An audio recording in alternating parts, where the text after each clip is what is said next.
Hey guys, welcome back. So we started building our negative jig thing. It's going all right. So let me walk over here. So these 2 points on the fender, this is the 2 points we wanted to pick up on, so here and here. And I just bought this, I have a bunch of this. This is like 3/4 by 1/8 inch thick flat bar. And I had to go buy some more because we were getting low. But anyway, I just welded some, drilled some holes and ran this piece across. And ended up turning this into an angle by welding a couple more pieces. You can see we've got it hanging way out here. The reason for that, back here, these 2 points, we want to pick these up and get them tied back into there. So I've got that kind of extended out. Probably going to build something. And then I just did a simple piece that loops, picks up that bolt. And then this one looks kind of cool. But we came down here, I tried to build one plate, but I screwed up, so I ended up welding the two together. And then I just bent a piece of metal that kind of makes a 90 degree and comes up here. We welded that. And then I have this rod, so I just triangulated a couple spots to kind of stiffen it a little bit so it wouldn't float around as much, because this is kind of flimsy. So I took these bolts out a second ago, and this didn't, it stays tight, but when you push this back, like this is flimsy, this part stays, and if you pull it, it springs back. So it looks like it's pretty neutral. It kind of landed where I want. That's one of the things you got to be careful of, is that you don't have the metal on a bind, and then when you release the tension it moves. So I've been checking every one as I do it, but so far so good. So kind of cool. Never done this. I've seen Project Binky and a couple other folks do things like this, but I've never actually built a negative jig. So kind of cool. But yeah, we're gonna do this point, which should be easy because we just got to go to there. So I'm just gonna whip that out and weld that. That'll be easy. And I was gonna do something with this. I'm kind of thinking about this right now. I'm not sure how to even do that, because this isn't even a threaded hole. We may skip that for now, worry about that later, because if I have the other points, I could put the headlights in at that point and then use them to pick up the last spot. So we'll see. But the hard ones next are these two. I got to get these 2 points, and as you can see, that's way over there. We got, foot and a half triangulation, all that kind of stuff to deal with. So not quite sure how we're going to do that yet, but that's kind of the next point, is to get those picked up. And I think that's it for this side, but then we got to do the whole process again for the other side. So yay, double work. Thinking about skipping these. It might not be that hard from here to here, so maybe we'll do them too. I do want these points in here, but I was thinking that if I put the bumper here, then these will already be in place and I could just use the bumper as a mock-up. But who knows, maybe I'll go ahead and knock those up too. I guess if you get to this point, going from here to here is probably not that difficult because it's not too far. So we'll see. This isn't going as bad as I thought though. I just had to go buy more materials, but it's kind of easy.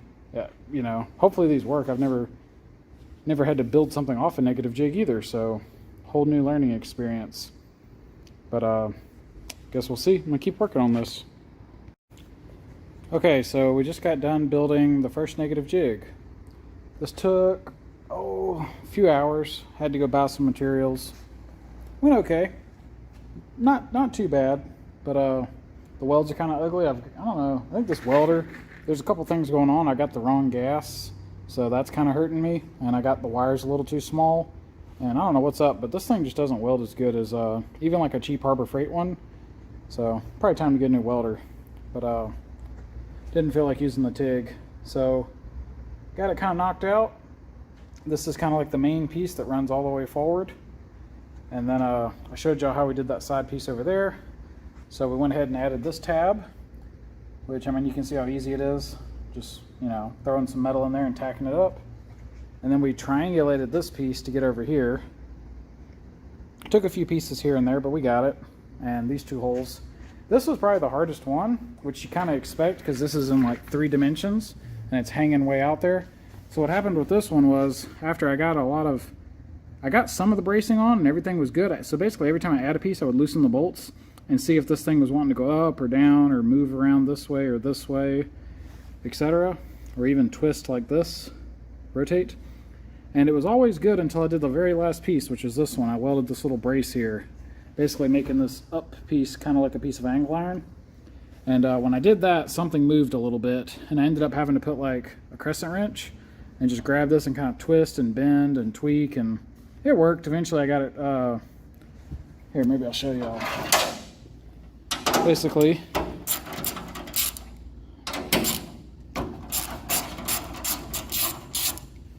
so loosen those bolts. See how this is hovering?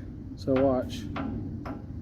So it's just kind of floating right above the surface. So it's like not touching, but really, really close. And the holes line up. Hopefully they do. So yeah, that bolt goes right in. Goes right in. So no problems. All lines up nice. And that's what we need. So that's cool. Still haven't decided if we're going to do this one. Kind of thinking no, because this will hold the bumper, and then that should be good enough to do that after the fact. The other thought is I might actually cut this one little piece and just use it in my new design, in which case I can just bolt it to this and I'll be done. That'll already be there. So I think we're going to skip that, but we got this one built, and we got to build the other side. So I'm not going to, I'm sure in the video editing I'll just snap my fingers and have it, but in reality I got some work to do. But now that I've done this side and I know this wasn't as bad as I thought this would be worse, and it wasn't, so hopefully this next one I can get it done a little quicker. But feeling good about this. Man, if I get this other one built, it's going to be very tempting to break out the plasma cutter and Sawzall and just go ahead and cut the front off. You know, cue that video, the front fell off, for those who know what I'm talking about. But yeah, pretty tempting, because I'd like to see it. I think it's going to look really awesome when I get the front of this off. And plus, that'll, once I get the negative jigs done, if I go ahead and cut it, then it's forced. I can't go back at that point, or not really. At that point, I'll have to do it. So we'll see. Maybe we'll do that. But for now, we're going to get to work on the other side, get that negative jig built. A few hours later. Alright guys, so we got this one built. This went a lot better, or at least quicker than the first one. This took about, about 2 hours to build this. And it's mostly the same as the other. We did finally get our welder going better, so you can see those dull welds. That's before adjusting it, and these big bright ones, that's after getting the machine settings right. So kind of halfway through this, we figured that out, but way better. You can see like nice little weld, whereas over here they're kind of bunched up on top of the metal. Just didn't have, kind of had both settings wrong. This is what we ended up with, maxed out on the power and almost a 5 on the wire speed. So worked a lot better. But anyway, it's basically a copy of the passenger side, but the only difference is instead of having these 2 rods on this side, I did one on each side. Just kind of looked like that would be a better way of doing that. But other than that, pretty much the same type of construction. So that's cool. We got a pair of negative jigs. Now I gotta decide if I'm fixing to cut the front of the car off, because there's definitely no going back after that. But pretty cool. I've never done this. It went okay. Still took probably, it probably took 4 hours to build that one, having never done this before. And then that one took like 2 hours. So all in all, not too bad. As far as construction, I just used this, this is just 3/4 by 1/8 inch flat bar steel. And then these little ones here are 1/2 inch, 1/8 inch flat bar steel. And what's cool is the 1/2 inch like this right here. I mean, I just bent that with my hand. It bends up easy. So that kind of makes it nice. And then when you do this angle and stitch weld it, that gives you a lot of rigidity. So you can get the shape right and then just brace it. So pretty cool. We're probably gonna unbolt these, and I guess just make sure you can unbolt them and bolt them back up, and probably get them off the car, go from there. Alright, this is too cool. Y'all gotta see this. So I just took all the bolts out. Let me see if I can zoom this out a little. That's wild.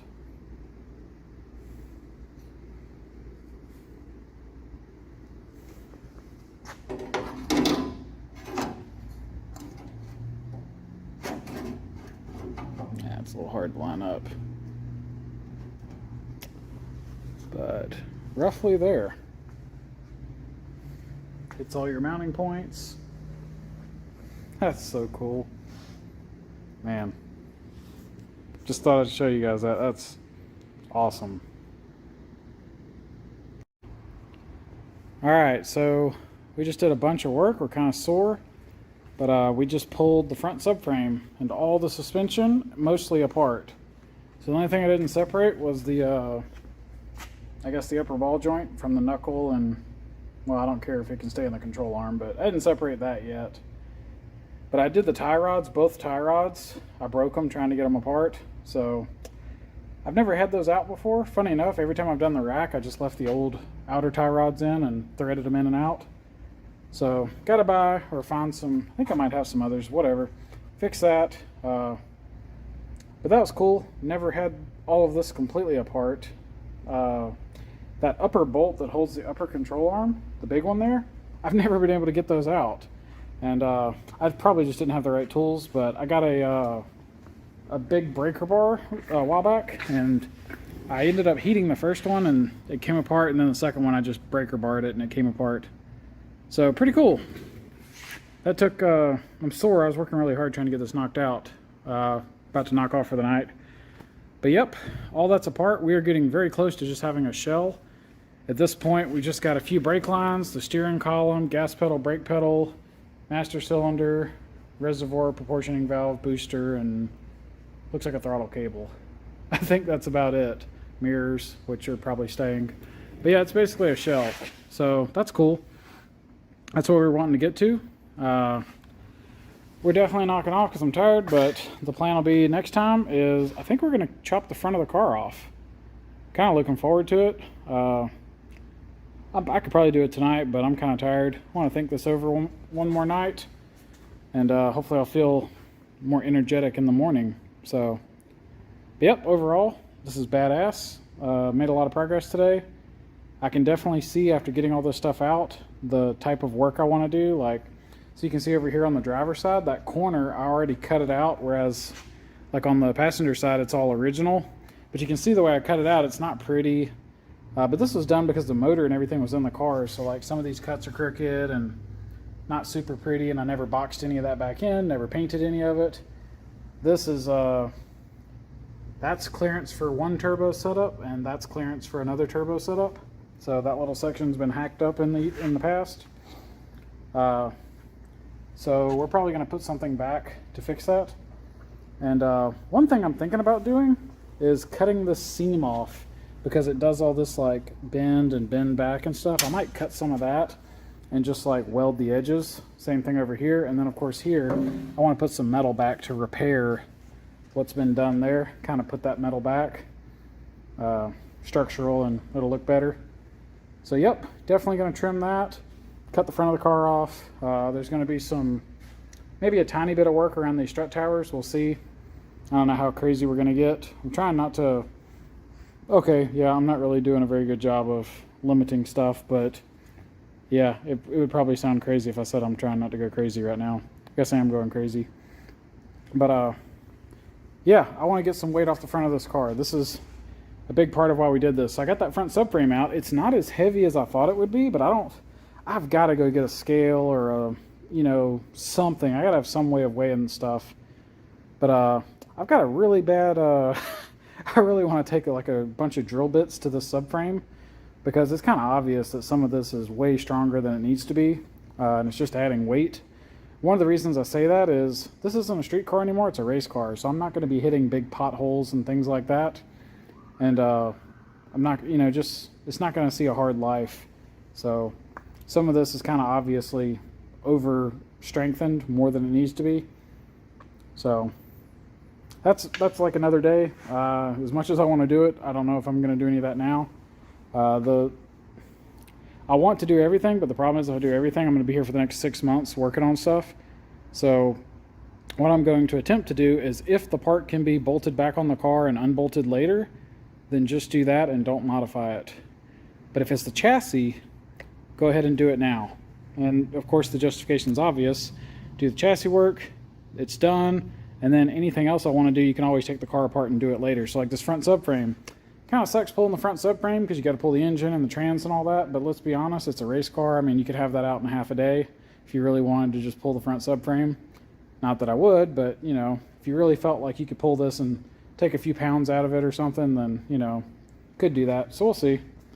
But yep, I think the plan will be tomorrow we're going to grab a Sawzall blade on the way to work or the way to the shop and chop some of this stuff off the front.